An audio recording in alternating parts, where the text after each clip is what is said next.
Hallelujah. मसीह में मेरी तरफ से आप सबको सलाम। और मैं खुदावंद का अदना सा खादम अफजल सहोत्रा खुदावंद के कलाम की खिदमत लेकर आप सबके सामने हाजिर हुआ हूँ। आज का हमारा जो टॉपिक है वो है, क्या शेरे यसु अल मसीह शेरे बब्बर है? क्या यसु बब्बर की मानत है? आज हम खुदावंद के कलाम में से देखेंगे शेरे बब्बर। क्या हमें यसु अल मसीह को शेरे बब्बर कहना चाहिए या नहीं? शेरे बब्बर जो बाइबल मुकद्दस में जिस पर 104 आयात जो है ये हमें कलाम खुदा में मिलती है, यानी कि शेरे बब्बर 104 दफा बाइबल मुकद्दस में आया है लफ्ज। जब हम दानियल की किताब देखते हैं उसका 7 बाब और उसकी 3 आयात में, तो वहां पर हमें 4 हैवान का जिक्र मिलता है।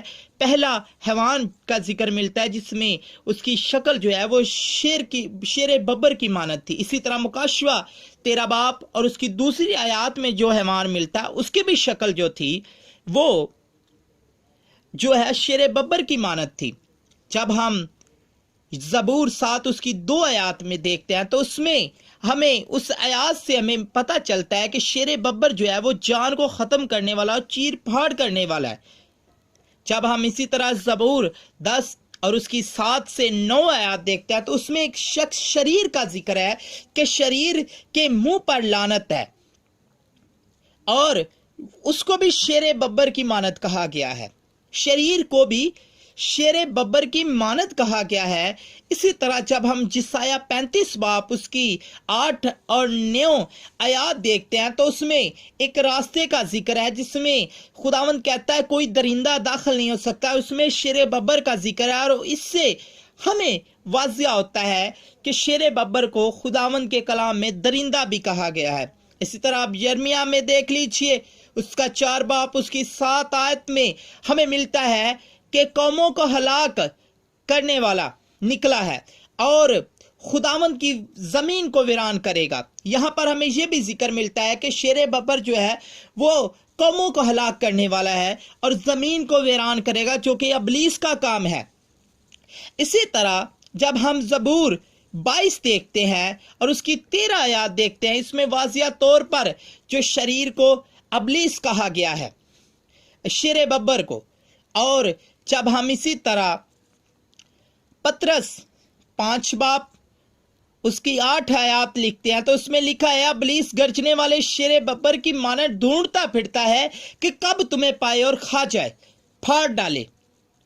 तो इन हवालों से एक चीज तो जाहिर होती है कि इब्लीस जो है और शरीर जो है, हैवान जो है, बाइबल मुकद्दस में उन्हें शेरे बब्बर कहा गया है। यानी कि जो शेरे बब्बर है उसे बाइबल मुकद्दस में दरिंदा, इब्लीस, शरीर, हैवान जैसे लोगों को शेरे बब्बर कहा गया है। तो यहां पर एक सवाल पैदा होता है, क्या मसीह को शेरे बब्बर कहना राइट है? हालांकि शेरे बब्बर की जो हिस्ट्री हमें मिल रही है वो ये है कि वो दरिंदा था, इब्लीस है। तो क्या मसीह को यहां शेरे बब्बर कहना राइट है?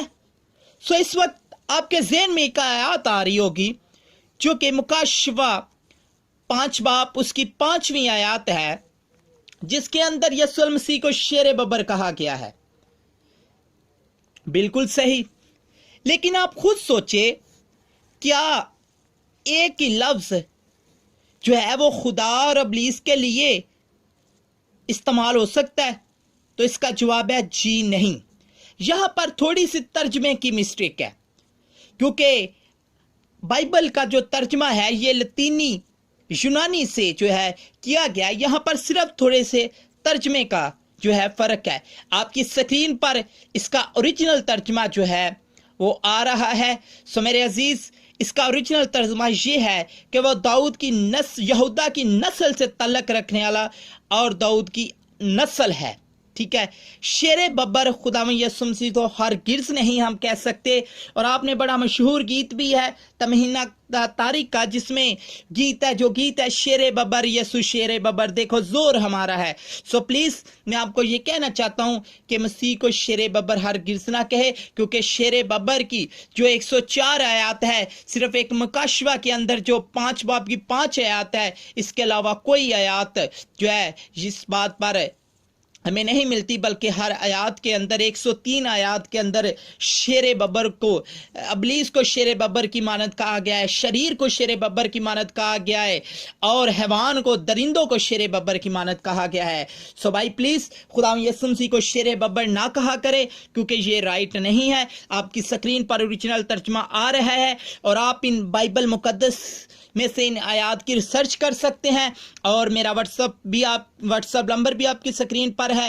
اور پلیز میری اس ویڈیو کو شیئر لائک ضرور کیجئے گا. اگر آپ اسے یوٹیوب پر دیکھ رہے ہیں تو میرے چینل خدا کے کلام کو سبسکرائب ضرور کیجئے گا. خدا مجھے اور آپ کو اس کلام کے وجہ بڑی برکت دے. اور اگر آپ اس آیات کے بارے میں یا اس بات کے بارے میں کوئی بات کرنا چاہیں تو آپ پلیز میرا واٹس اپ نمبر آپ کے سکرین پر ہے، آپ ضرور بات کیجئے گا. خدا آپ کو برکت دے. آمین.